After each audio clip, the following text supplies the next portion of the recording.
Welcome, third graders. Doing our read aloud for today. Remember, we're still reading the book Wonder. We're still in the point of view from Justin Bird. Why didn't you tell me that you and Miranda Navis used to be friends? I say to Olivia the next day. I'm really annoyed at her for not telling me this. It's not a big deal, she answers defensively, looking at me like I'm weird. It's a big deal, I say.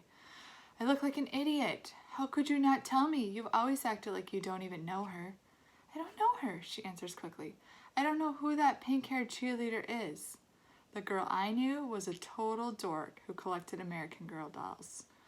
Oh, come on, Olivia. You come on. You could have mentioned it to me at some point, I say quietly, pretending not to notice a big fat tear that's suddenly rolling down her cheek. She shrugs, fighting back bigger tears. It's okay, I'm not mad, I say, thinking the tears are about me. I honestly don't care if you're mad, she says spitefully. Oh, that's real nice, I fire back. She doesn't say anything. The tears are about to come. Olivia, what's the matter? I say. She shakes her head like she doesn't want to talk about it, but all of a sudden the tears start rolling a mile a minute. I'm sorry, it's not you, Justin. I'm not crying because of you, she finally says through her tears. Then why are you crying? Because I'm an awful person. What are you talking about? She's not looking at me, wiping her tears with the palm of her hand. I haven't told my parents about the show, she says quickly. I shake my head because I don't quite get what she's telling me. That's okay, I say. It's not too late. There are still tickets available. I don't want them to come to the show, Justin, she interrupts impatiently. Don't you see what I'm saying? I don't want them to come. If they come, they'll bring Augie with them, and I just don't feel like... Here, she hit from another round of crying. That doesn't let her finish talking. I put my arm around her. I'm an awful person, she says through her tears. You're not an awful person, I say softly. Yes, I am, she sobs. It's just been so nice being in a new school where nobody knows about him. You know, nobody's whispering about it behind my back. It's just been so nice, Justin. But if he comes to the play, then everyone will be talking about it. Everyone will know.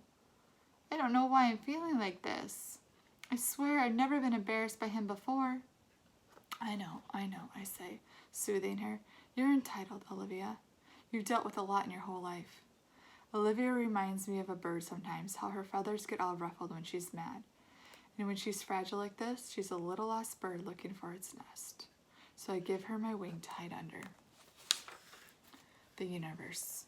I can't sleep tonight. My head is full of thoughts that won't turn off, lines from my monologues, elements of periodic table that I'm supposed to be memorizing, theorems I'm supposed to be understanding, Olivia, Augie. Miranda's words keep coming back. The universe was not kind to Augie Pullman. I'm thinking about that a lot, and everything it means. She's right about that. The universe was not kind to Augie Pullman. What did that little kid ever do to deserve this sentence? What did the parents do, or Olivia? She once mentioned that some doctor told her parents that the odds of someone getting the same combination of syndromes that came together to make Augie's face was like 1 in 4 million. So doesn't that make the universe a giant lottery then? You purchase a ticket when you're born, and it's all just random whether you get a good ticket or a bad ticket. It's all just luck. My head swirls on this. And then softer than soothe, like a flattened third on a major chord. No, it's not all random. If it really was all random, the universe would abandon us completely. And the universe doesn't. It takes care of its most fragile creations in ways we can't see. Like with parents who adore you blindly, and a big sister who feels guilty for being human over you, and a little gravely voiced kid whose friends have left him over you, and even a pink-haired girl who carries your picture in her wallet. Maybe it's a lottery, but the universe makes it all even out in the end. The universe takes care of all its birds. Okay, now we're moving on to part 6, which is from August's point of view. What a piece of work is a man, how noble is reason, how infinite in faculty, and form and moving how express and admirable, in action how like an angel, in apprehension how like a god, the beauty of the world, from Shakespeare. North Pole. The spud lamp was a big hit at the science fair. Jack and I got an A for it. It was the first A Jack got in any class all year long, so he was psyched. All the science fair projects were set up on the tables in the gym. It was the same setup as the Egyptian Museum back in December, except this time there were volcanoes and molecule dioramas on the tables instead of pyramids and pharaohs. And instead of the kids taking our parents around to look at everybody else's artifact, we had to stand by our tables while all the parents wandered around the room and came over to us one by one. Here's the math on that one. 60 kids in the grade equals 60 sets of parents. It doesn't even include grandparents. That's a minimum of 120 pairs of eyes that find their way over to me. Eyes that aren't as used to me as their kids' eyes are by now. It's like how compass needles always point north, no matter which way you're facing. All those eyes are compasses, and I'm like the North Pole to them. That's why I still don't like school events that include parents. I don't hate them as much as I did in the beginning of the school year, like the Thanksgiving Sharing Festival. That was the worst one, I think. That was the first time I had to face parents all at once. The Egyptian Museum came after that, but that one was okay because I got to dress up as a mummy and nobody noticed me. Then came the winter concert, which I totally hated because I had to sing in the chorus. Not only can I not sing at all, but it felt like I was on display. The New Year art show wasn't quite as bad, but it was still annoying. They put up our artwork in the hallways all over the school and had the parents come and check it out. It was like starting school all over again, having unsuspecting adults pass me on the stairway. Anyway, it's not like I care that people react to me, like I've said a gazillion times. I'm used to that by now. I don't let it bother me. It's like when you go outside and it's drizzling a little. You don't put on boots for a drizzle. You don't even open your umbrella. You walk through it and barely notice your hair getting wet. When it's huge and full of parents, the drizzle becomes like a total hurricane. Everyone's eyes hit you like a wall of water. Mom and Dad hang around at my table a lot, along with Jack's parents. It's kind of funny how parents actually end up forming the same little groups their kids form. Like my parents and Jack's and Summer's mom all like and get along with each other. And I see Julian's parents hang out with Henry's parents and Miles' parents, and even the two Max's parents hang out together. It's so funny. I told Mom and Dad about it later when we were walking home, and they thought it was a funny observation. I guess it's true that seeks like, said Mom. The Agida. For a while, the war was all we talked about. February was when it was really at its worst. That's when practically nobody was talking to us, and Julian had started leaving notes in our lockers. The notes to Jack were stupid, like, you stink, big cheese, and nobody likes you anymore.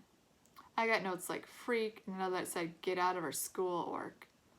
Summer thought we should report the notes to Miss Rubin, who was a middle school dean, or even Mr. Tushman. We thought that would be like snitching. Anyway, it's not like we didn't leave notes too, though ours weren't really mean. They were kind of funny, sarcastic. One was, you're so pretty, Julian, I love you. Will you marry me? Love, Bula. Another was, love your hair, XOX, Bula. Another was, you're a babe, tickle my feet. Bula was a made-up person that me and Jack came up with. She had really gross habits, like eating the green stuff between her toes and sucking on her knuckles, and we figured someone like that would have a real crush on Julian, who looked and acted like someone in a Kids Bop commercial. There were also a couple times in February when Julian, Miles, and Henry played tricks on Jack. They didn't play tricks on me. I think maybe they knew that if they got caught bullying me, it would be big time trouble for them. Jack, they figured, was an easier target. So one time they stole his gym shorts and played monkey in the middle with him in the locker room. Another time, Miles, who sat next to Jack in homeroom, swiped Jack's worksheet off his desk, crumpled it in a ball, and tossed it into Julian across the room. This wouldn't have happened, and Miss Petosa had been there, of course. But there was a substitute teacher that day, and subs never really know what's going on. Jack was good about that stuff. He never let them see he was upset, though I think sometimes he was. The other kids in the grade knew about the war, except for Savannah's group. The girls were neutral at first, but by March they were getting sick of it, and so were some of the boys. Like another time when Julian was dumping some pencil sharper shavings into Jack's backpack, Amos, who was usually tight with him, grabbed the backpack out of Julian's hands and returned it to Jack. It was starting to feel like the majority of boys weren't buying into Julian anymore. Then a few weeks ago, Julian started spreading this ridiculous rumor that Jack had hired some hitman to get him and Miles and Henry. The lie was so pathetic that people were actually laughing about him behind his back. At that point, any boys who had still been undecided now jumped ship and were clearly neutral. So by the end of March, only Miles and Henry were on Julian's side. And I think even they were getting tired of the war by then. I'm pretty sure everybody stopped playing the plague game behind my back too. No one really cringes if I bump into them anymore.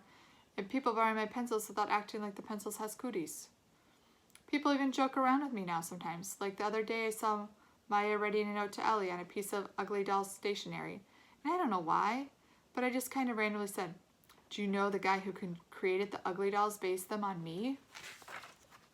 Maya looked at me with her eyes wide open like she totally believed me. Then, when she realized I was only kidding, she thought it was the funniest thing in the world. "You are so funny, August," she said, and then she told Ellie and some of the other girls what I had just said, and they all thought it was so funny too. Like at first they were shocked, but then when they saw I was laughing about it, they knew it was okay to laugh about it too. And the next day I found a little Ugly Doll keychain sitting in my chair with a nice little note from Maya that said, "For the nicest Augie doll in the world, XO Maya." 6 months ago, stuff like this would never have happened. But now it happens more and more. Also, people have been really nice about the hearing aids I started wearing. Hey, we're going to stop there for today. Have a great day. Bye-bye.